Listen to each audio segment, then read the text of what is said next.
Honestly, dude, I don't know. I when I'm not shooting something and I know I've got some time off, I often just I just want to do something totally different just to change it up. So I I just did. really like it. It's kind of awesome. Yeah, I didn't know if that was for a new movie. Oh yeah, yeah. No, Yeah, that's what is fair. that for? No, just me making an insane choice in life, basically. Did you do it yourself? No, I did not do it myself.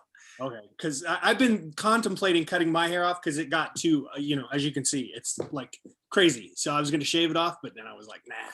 It, Oh wait, I'll tell you something, man. That's what I usually do. Like I've done that many times in the past when I'm not shooting something again, and I know I've got a bunch of time off. I literally, I just shave it like this short, the whole thing. And there's something cleansing about it. It's why I do it often when I'm not shooting. It's like I gotta get it off. It's like I'm sloughing off the old year or something. well, it kind of goes into my first question now with Archenemy and the Halloween Bungle movie. It appears to me that you're kind of moving in a career direction where you don't immediately want to be recognized on screen. Yeah. I mean, those have always been my favorite actors. Where it takes you, you're like 30 minutes into the movie before you realize that you're like, oh, whoa, that's so and so. Yeah, I mean, that's fun, man. Like, well, first of all, that the Mr. Bungle thing. I mean, I'm just sort of buddies with Mike Patton uh, which is amazing because I mean I've been a big fan of his for so many years. That was just such a blast to get to do that little thing with them. But yeah, no, I've actually always considered myself to be a little bit more of a character actor. I mean, it's a little cliche for an actor to say that, but it's fun to just totally transform if possible. It's kind of like Carlito's Way with Sean Penn, where yeah, you just like I remember going to see that movie and knowing Sean Penn was in it, but it took me like 45 minutes, and I was like, oh wait, that is Sean Penn. What am I thinking? Yeah, yeah, It's kind of the same way thing. that crazy curly hair wig that he had on was like so good, dude. I remember thinking the same thing. I was like, wig is insane. Well, this movie kind of has that same kind of pull to it for you. And like immediately I wasn't like, oh, that's Glen. Look at him. So and like I wanted to know about these wardrobe choices also just for every character in this movie. It's like I don't know what the thought was or what was going on here because everyone is so wildly different. It kind of adds a style or a flair to the movie that I wasn't expecting to see in a superhero movie. Yeah, I mean, that's all Adam, the director and the writer. I mean, he had a vision for the look of the film. The way he would talk about it, I mean, it's like I can't do justice to it. I couldn't explain it the way he talked about it, but he would talk about it like Act One is blue, and then Act Two is red. You see, like you know what I mean. But it made like the way he explained it, I was like, this makes sense. It's insane, but I totally know what you mean. And it was like he wanted the wardrobe to be both like kind of a throwback, but also feel like it could be in the future. And then he had, of course, the crazy costume, the crazy stuff from Chromium, from that world, which was like purely futuristic. Yeah, I think I don't even know exactly what he was doing, but it's pretty cool. Well, don't get mad at me for saying this because I love this movie, Prayer of the Roller Boys. I don't think that's a bad movie, but when I watched it, some people think it's kind of a trashy movie, but I thought there was a very similar kind of look to that movie that I hadn't seen since. I know it's kind of a post-apocalyptic movie. Is that the Corey Haim movie? Yeah, it's got Corey Haim on rollerblades, Patricia Arquette. Yeah, dude. Wow, I haven't seen that in a long time, man. Well, it just kind of had the same theme, but I don't want to bring that movie up because I know a lot of people think that's a bad movie, but that's not why I'm making the comparison. I mean, I think that movie looks cool myself, but no, please, by all means, compare Archenemy to Prayer of the Roller Boys. I think that's great. I think it's a very niche audience you're going for there, but I like it. Well, and I talked to Paul Scheer yesterday, and I mentioned to him it seemed like Adam really wanted to get both of you guys in some hot short shorts. Yeah. There's a pretty bold choice to hire two actors that are almost primarily known for being comedies to be two of the scariest characters in the movie. Uh, you know, when I was so excited to get to do something different, but then when I heard that he hired Paul too, I was like, oh no, is this just going to be like a bunch of comedy actors like trying to be scary or something? But damn, if Paul wasn't like incredible in the, I mean, he's so good in the movie. He's so good. Yeah, I know. Both of you come in like a shotgun to the face. It's crazy, and it's like that energy just goes through the whole movie. Yeah. That was, you know, something that I felt very strongly about from the beginning. When I read it, I was like, I just want there to be this, you know, I want it to feel like we're constantly on edge when we're around my character, because there's that, you know, constant turning from, you know, laughing to menacing to, you know, that it's just like, you know, I think it's something that people in positions of power often like to do is you're never on firm footing around them, because they want to, you know, it's kind of like being a boxer. You want to control the fight. You want to be the one coming forward, you know what I mean? And setting the pace. So I think that was the thing I know for me, was being making sure that I was always setting the pace in the scene that I was in. Well, now when you get this script, do you say no to the script if you do not die? I know this is a cliche going back so long, but it seems like it's a running theme that you have surprisingly just kept going. That, you know, it's funny. You're so right. And every single time I get something, or I'm offered something, or I see something where I'm like, oh my God, I die again. It's like, I can't believe it. It's just like a coincidence, but like, you're right. I have died in the most horrific ways in so many of the things that I've done. It's really weird.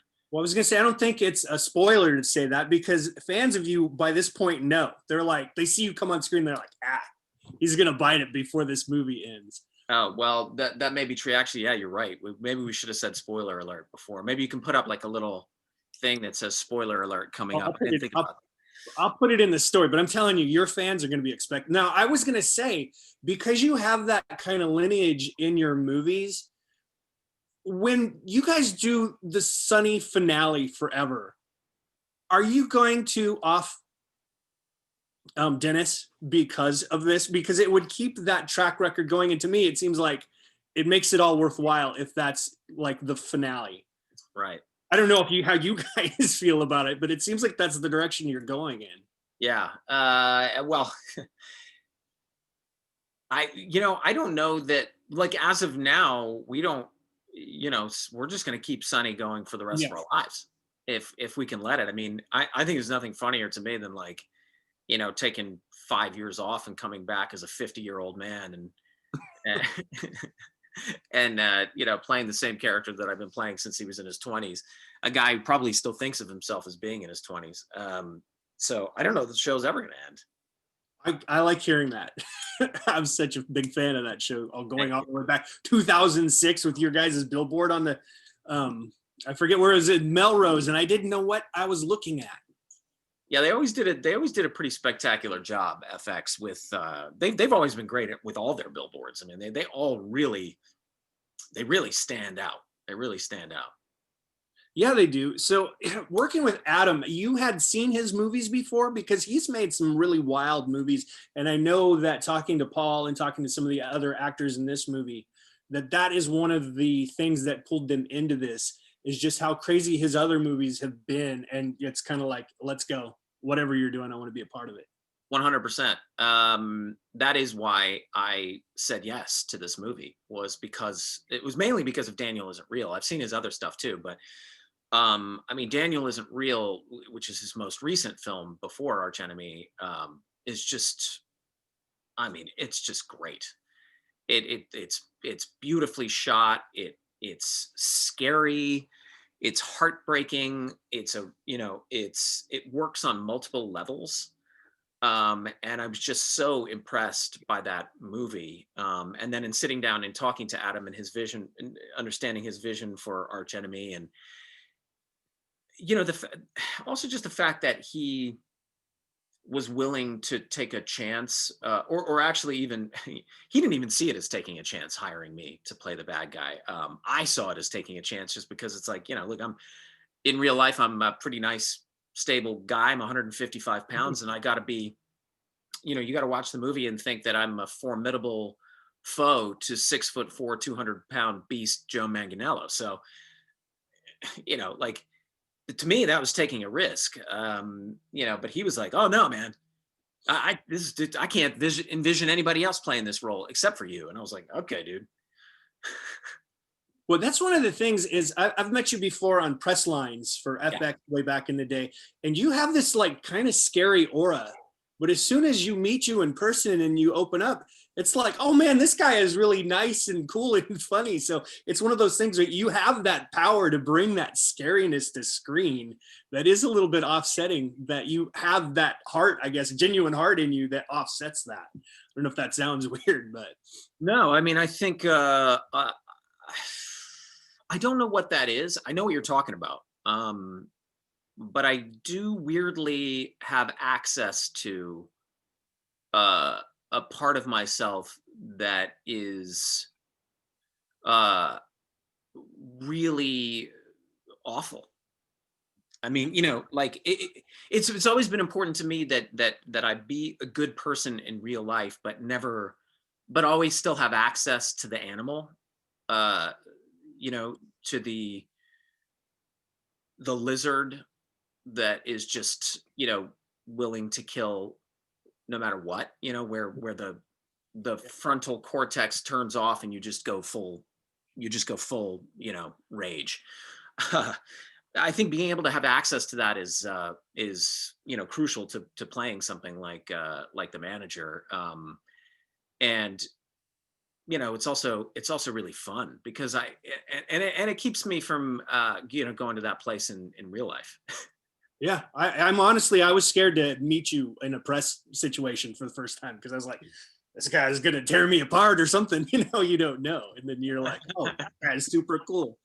Yeah, So you're not sure which is the. I'm not sure. It's like, is this the act or is yeah. that the act? I don't know.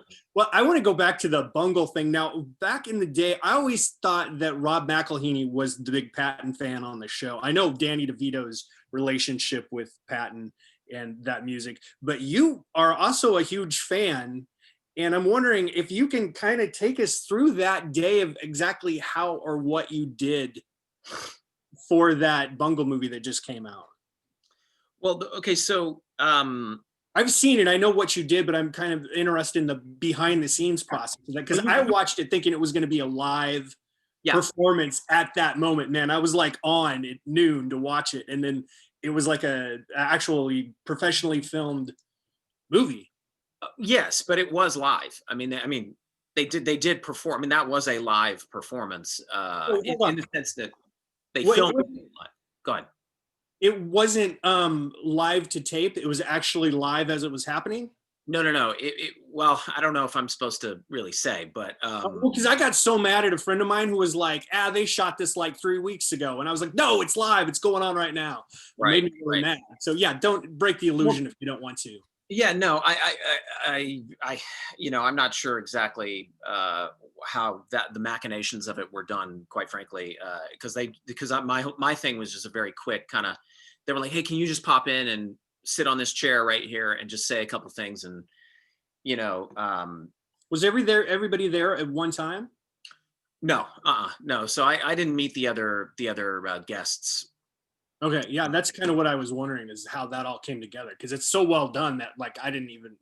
Yeah, no, the band was there, and I've known Mike through Danny for years, like since probably 2006. Like, and I've been a huge fan of almost all of Mike Patton's projects, for a very very long time. So when I got to meet him, I don't usually geek out on people, and I was having a real tough time not geeking out on Mike because he's just one of my favorite artists of all time. I have so much respect for him as an artist, And I'm just such a huge Mr. Bungle fan too. It was just so cool to get to do this with them. Yeah, it was awesome. And I didn't recognize or know it was you until I saw the end credits come up, as Oh, far really? as that thing goes. So we have one more minute. I noticed that you may or may not be shooting or have shot a movie with Charlie Day making his directorial debut. Yeah. Yeah, tentatively titled El Tonto. Yeah, this is a movie he actually wrote a long time ago, and you know, it's very. I love it. I love it. I mean, I've seen a cut of it. It's not the final cut. He's still working on it. He's just constantly tinkering with it. Um, but it's like nothing else I've ever seen. I mean, it's wholly and completely unique in many ways, in the way that only Charlie Day can be. Great. And you got a big role in it, or are you just kind of doing a cameo appearance in it? No, it's definitely not a big role. It's kind of a cameo. It's very charactery. You won't recognize me in the movie. I mean, Again. yeah, no. I mean, I don't look at all like myself. I don't sound like myself. But I play his character. So he inadvertently becomes an actor. His character inadvertently becomes an actor in the movie, and I'm his business manager. Okay. Well, that sounds exciting to me. Anyways, thank you so much for coming on and chatting about Archenemy. Comes out this Friday. Yeah, So I'm super excited for people to see it. It's a really fun movie. It's a fun movie to go see at the drive-in at Christmas time. Sure. Yes. So anyways, thank you guys. Yeah. I'll see you later. Appreciate Bye. it. Nice to see you.